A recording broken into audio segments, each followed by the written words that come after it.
এত সুন্দর করে পরিবেশন করছে, এটা খাইলে মানে কেমন লাগবো খাইলে। একটা জিনিস আপনারা চিন্তা করে দেখেন, এই খাবারটা যতই পরিবেশন করতেছে ততই হচ্ছে যে আমার ধৈর্যের বাঁধ ভেঙে যাচ্ছে, আমার মনে হচ্ছে আমি এখনই খেয়ে ফেলি, কিন্তু না, এখানে আরও অনেক কাজ বাকি। যেমন ডিম দিচ্ছি, সস দিবে, সস দেওয়ার পরে মানে কি বলবো, এতটা সুন্দর লাগতেছে, মানে মন চাইতেছে আমি মানে এখান থেকে খাওয়া শুরু করি। আমার মানে ভিতরটা যে কি করতেছে খাওয়ার জন্য মানে বুঝাইতে পারবো না।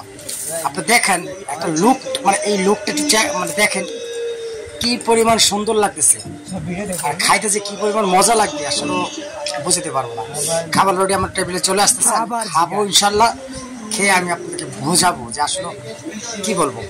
হ্যাঁ, এই যে খাবার চলে আসছে আমার টেবিলে, আমার যদিও পরিবার সবাই আছে, আমি বাকি কথা পরে বলবো, আগে খাইয়া টেস্ট করে তারপর বলতেছি।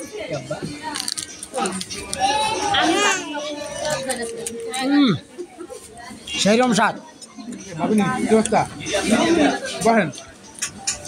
চলে আসেন ঢাকা মাথার উপর, খাইলে বুঝবেন কি স্বাদ। আমার বড়